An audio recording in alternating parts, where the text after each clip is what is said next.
আসসালামু আলাইকুম প্রিয় শিক্ষার্থীরা, আমি শিরিন সুলতানা চলে এলাম নতুন একটি ক্লাস নিয়ে। এখন আলোচনা করব কপোতাক্ষ নদ এই কবিতাটির একটি সৃজনশীল প্রশ্ন নিয়ে, যেই সৃজনশীল প্রশ্নটা ময়মনসিংহ বোর্ড 2025 সালে এসেছে। চলো আমরা এটা খুব সহজ পদ্ধতিতে আলোচনা করে ফেলি। 25 সালে এসেছে ময়মনসিংহ বোর্ডে। সনেটে অষ্টকে কি থাকে? আমি আগেও ক্লাসটিতে গিয়ে বলেছি, এখনো বলছি, সনেটের এখান থেকে অষ্টক থেকে বেশি পরীক্ষা প্রশ্ন আসে। অষ্টক। এর আগের বোর্ডগুলা Jessore board, Comilla board, Barisal board আর চট্টগ্রাম বোর্ড আলোচনা করলাম, সেখানে 25 সালে প্রশ্ন এসেছে। অষ্টক থেকে প্রশ্ন এসেছে। অষ্টকের মিল বিন্যাস কি, আর এখানে জানতে চেয়েছে অষ্টকে কি থাকে। অষ্টকে থাকে হচ্ছে ভাবের প্রবর্তনা। কি থাকে? ভাবের প্রবর্তনা।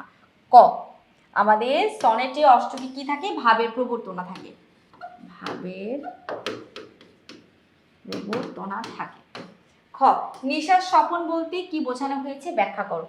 রাতের স্বপন, রাতে ঘুমের মধ্যে আমরা যে স্বপ্ন দেখি, এখানে নিশার স্বপন কবি মাইকেল মধুসূদন দত্ত জেগে দেখছেন হচ্ছে কপোতাক্ষ নদকে নিয়ে। তো নিশার স্বপন বলতে সহজ ভাষায় যদি আমরা বলি, রাতের স্বপনে দেখাকে বোঝানো হয়ে থাকে।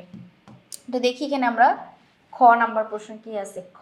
খতে ওকে, খ নাম্বার, নিশার স্বপন বলতে কবি রাতের স্বপ্নের মতো কাল্পনিক এক আবেশকে বুঝিয়েছেন। কপোতাক্ষ নদ কবিতে কবি মাইকেল মধুসূদন দত্ত সুদূর প্রবাসে একাকী জীবন অতিবাহিত করার সময় সর্বদা তার জন্মভূমির কথা ভাবতেন। নির্জনে বসে তার মনে হতো তিনি যেন কপোতাক্ষ নদের কলকল ধ্বনি শুনতে পাচ্ছেন। মানুষ যেমন গভীর রাতে ঘুমের ঘোরে বিচিত্র সব স্বপ্ন দেখে এবং সেই স্বপ্নকে সত্য বলে বিভ্রম করে তৈরি হয়, কবির কাছেও প্রবাসে বসে নদের শব্দ শোনা ছিল তেমনি এক মায়ার মতো। এই যে বাস্তব থেকে দূরে থেকেও মনের আকুলতায় প্রিয় নদের অস্তিত্ব অনুভব করা, একেই কবি নিশার স্বপন বা রাতের স্বপ্নের সাথে তুলনা করেছেন। তো গেল খ নাম্বারটা। এবার আমরা আলোচনা করব গ আর ঘ। আচ্ছা, গ নাম্বার কি বলেছে? উদ্দীপক 1 আর ঘ নাম্বার উদ্দীপক 2। তার মানে আমাদের এই ময়মনসিংহ বোর্ড এখানে দুইটা উদ্দীপক নিয়ে প্রশ্ন এসেছে। তো গ নাম্বার প্রশ্নে উদ্দীপক 1 এর বক্তব্যে কপোতাক্ষ নদ কবিতার কোন দিকটি তুলে ধরা হয়েছে ব্যাখ্যা করো। আচ্ছা দেখি, উদ্দীপক 1 এ কোন দিকটি তুলনা করা হয়েছে আমরা দেখি। কফি হাউসের সে আড্ডাটা আজ আর নেই, কোথায় হারিয়ে গেল সোনালি বিকেলগুলো, সে আজ আর নেই। আমরা এই গানটা সবাই শুনেছি, কফি হাউসের সে আড্ডাটা আজ আর নেই। এই গানটা খুবই খুবই খুবই পপুলার একটা সং। এই গানটার মধ্যে স্মৃতির কথা প্রকাশ পেয়েছে। তারা 7 জন বন্ধু ছিল, একটা সময় 7 জন বন্ধু এক জায়গায় আড্ডা দিত। এখন 7 জন বন্ধু 7 জায়গায়, তাদের মধ্যে একজন মারা গেছে, কেউ সুখী নাই, কেউ খুব কষ্টে আছে, তাই না? তো এই উদ্দীপকটা আমাদের কপোতাক্ষ নদ কবিতার মধ্যে কিসের মিল আছে? স্মৃতিচারণমূলক ঘটনার সঙ্গে স্মৃতি মনে করছে। উদ্দীপক 1-এ বলা আছে গভীর অনুভূতি, স্মৃতির কথা, যেটা আমাদের সবসময়ের মধ্যেই ছিল। কপোতাক্ষ নদের মধ্যেও কবি ফ্রান্সে বসে কপোতাক্ষ নদকে মিস করছেন। তো যদি আমরা 1 নাম্বারটা দেখি, গ নাম্বার প্রশ্নটা যদি আমরা এখন ব্যাখ্যা করি, তাহলে আমরা আর কি সুন্দর করে ব্যাখ্যা করতে পারি। দেখো, উদ্দীপক 1-এ বক্তব্যের সাথে কপোতাক্ষ নদ কবিতার স্মৃতিকাতরতার ও গভীর দেশপ্রেমের দিকটি ফুটে উঠেছে।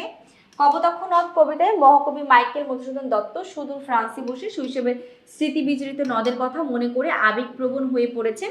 কবিতার জন্মভূমি ও প্রিয় কপোতাক্ষ নদের তীরে সেই শান্ত প্রকৃতিকে এক মুহূর্তের জন্য ভুলতে পারেননি। প্রবাসীর শত ব্যস্ততা আর চাকচিক্যের মাঝেও নদের কলকল ধ্বনি যেন তার কানে সারাক্ষণ বেজে ওঠে। নদের এই জলধারা কবির কাছে মায়ের স্নেহের মতোই এবং মাতৃদুগ্ধের সমান পবিত্র। হারানো দিনের স্মৃতিচারণ করতে গিয়ে কবি যে ব্যাকুলতা প্রকাশ করেছেন, তাই হলো স্মৃতিকাতরতা। ঠিক আছে, তাই হলো কি? স্মৃতিকাতরতা। অন্যদিকে উদ্দীপক 1-এর লেখকও তার সোনালী অতীতের কথা স্মরণ করে নস্টালজিক বা স্মৃতিকাতর হয়ে পড়েছেন। কফি হাউসে সে আড্ডাটা আর সোনালী বিকেলের দিনগুলো এখন কবির কাছে কেবলই স্মৃতি। উদ্দীপকের এই অংশটি প্রকাশ করে যে মানুষ বর্তমানের চেয়ে তার সুখের অতীতকে বেশি মিস করে এবং সেই দিনগুলোতে ফিরে যেতে সে চায়।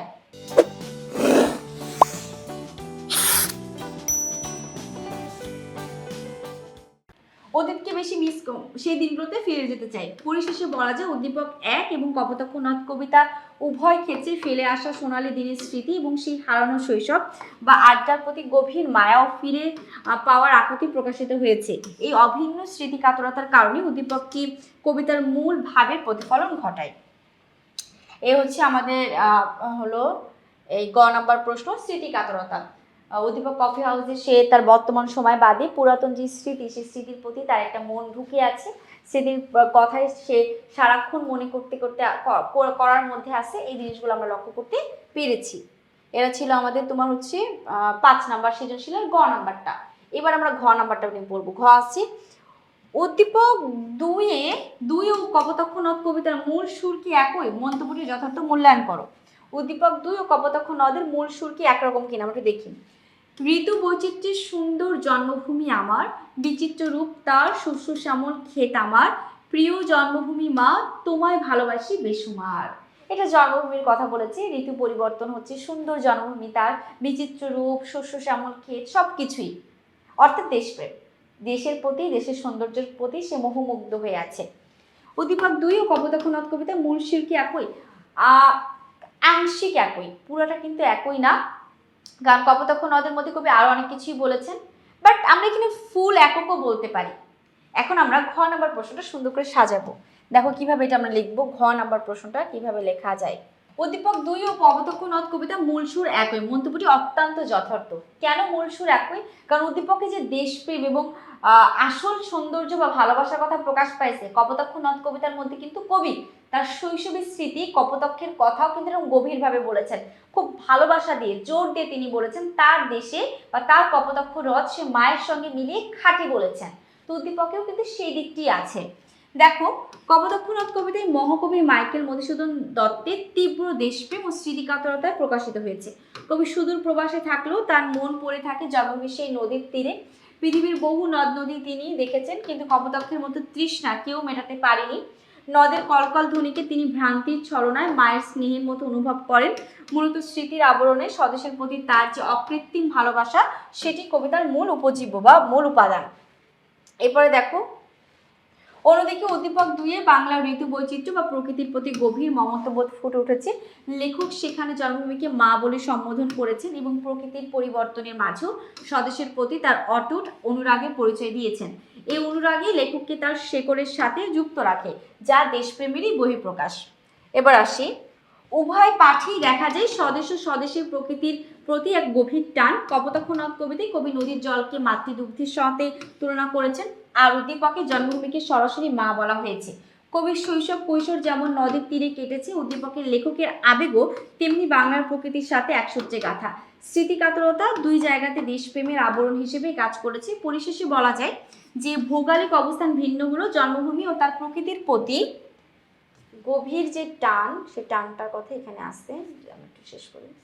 গভীর যে টান বা মমতা এবং নারীর টান উভয় ক্ষেত্রে সমানভাবে কার্যকর। তাই উদ্দীপক 2 এর ভাবার্থ এবং কপোতাক্ষ নদ কবিতা অন্তর্নিহিত চেতনা বা মূল সুর একই বিন্দুতে মিলিত হয়েছে। আচ্ছা, মূল সুর উদ্দীপকে যেমন দেশপ্রেম, গভীর মমত্ব, টান, সেটা দিকে আমাদের কপোতাক্ষ নদের দিকেও মিল আছে। কিছু জিনিস আংশিক থাকলেও মূল যেই জিনিসটা উদ্দীপকে, সেটা কিন্তু কপোতাক্ষ নদের সঙ্গে আমরা মিল পেয়েছি। তো আমরা কি বলতে পারি, ময়মনসিংহ বোর্ড 2025 সালে আসা যে সৃজনশীল প্রশ্নটা আমরা এই মুহূর্তে আলোচনা করলাম, 2টা উদ্দীপক ছিল। একটার মধ্যে কফি হাউসের সে আড্ডাটার কথা আলোচনা করেছে, যেটা আমরা গতে পেয়েছি। পুরাতন স্মৃতির কথা মনে পড়ছে, তো কপোতাক্ষ নদের মধ্যে সেই পুরাতন স্মৃতি আছে। আর উদ্দীপক উদ্দীপক 2 অর্থাৎ ঘ নাম্বার প্রশ্নে আমরা যেটা লক্ষ্য করলাম, সেটার মধ্যে কবির যে মূল সুর, মূল ভালোবাসা, সেটা উদ্দীপকও পেয়েছি, আমরা কবিতা মাইকেল মধুসূদন দত্তের মধ্যেও পেয়েছি। এরকম ভাবে যদি প্রশ্ন আসে, অবশ্যই ময়মনসিংহ বোর্ডের সকল শিক্ষার্থীরা ভালোভাবে সলভ করতে পারবে। ক্লাসটি এখনই শেষ করব, পরবর্তী ক্লাসটি খুব দ্রুতই আসবো। সে পর্যন্ত ভালো থেকো, সুস্থ থেকো, আল্লাহ হাফিজ, আসসালামু আলাইকুম।